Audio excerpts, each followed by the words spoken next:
নেতৃবৃন্দ বলবেন। আমরা শুধু এতটুকু, বাংলাদেশ জামাত ইসলামী কেন্দ্রীয় স্থানীয় জেলা নেতৃবৃন্দ, বন্ধু সংগঠন সমূহের নেতৃবৃন্দ, সকল ধর্মের বিশিষ্ট নেতা এবং ব্যক্তিবর্গ, আজকের এই জনসভায় উপস্থিত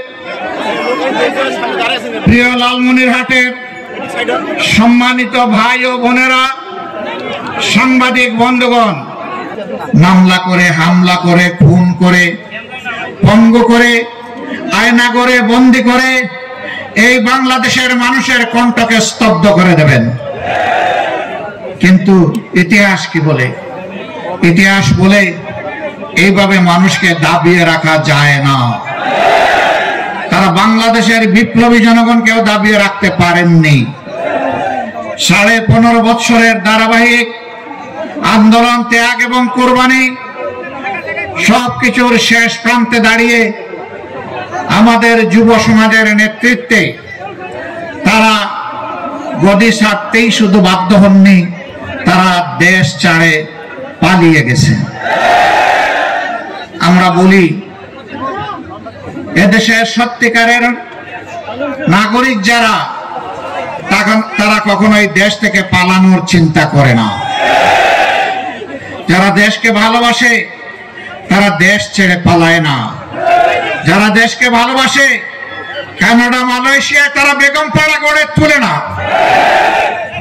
যারা দেশকে ভালোবাসে দেশের টাকা চুরি করে বিদেশে পাচার করে না।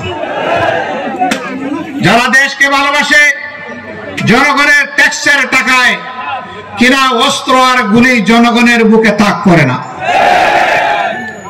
তারা সবই করেছে।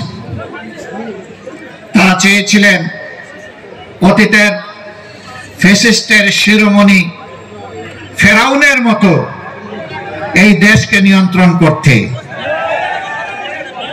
আল্লাহ যেভাবে ফেরাউনদের অতীতে বিদায় দিয়েছেন, এদেশেও ফেসিবাদের ধারক বাহক যারা ছিল তারা অপমানজনকভাবে বিদায় নিয়েছে। এমনকি যাওয়ার সময় নিজের সহকর্মীদেরকেও বলে যেতে পারেনি যে আমি অমুক জায়গায় চলে যাচ্ছি। তারা আক্ষেপ করে বলেছে, এমন একটি দল করলাম, নিরাপদে তিনি চলে গেলেন, কিন্তু আমাদের কি হবে তা বলে গেলেন না।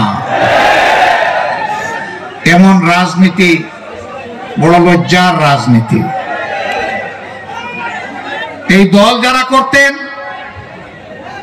সরকারের ইশারা ইঙ্গিতে যারা মানুষের উপর জুলুম করেছেন, আশা করি তারা এখন বুঝতে পেরেছেন জনগণের বিপক্ষে দাঁড়িয়ে কখনো কেউ পার পায় না। আপনারা জানেন, এই সরকার ক্ষমতায় আসার পরে এদেশের 18 কোটি মানুষের উপরেই তাণ্ডব চালিয়েছিল। শুরু করেছিল জামাতে ইসলামীকে দিয়ে, তার আগে শুরু করেছিল সেনাবাহিনীকে দিয়ে, শেষ করেছে জামাতে ইসলামীকে দিয়ে। শুরু করেছে নেতৃবৃন্দের বিরুদ্ধে মিথ্যা মামলা দিয়ে, বন্দী করে, বিচারের নামে তামসা করে হত্যা করার মধ্য দিয়ে, আর শেষ করেছে জামাতে ইসলামীকে নিষিদ্ধ ঘোষণা করে।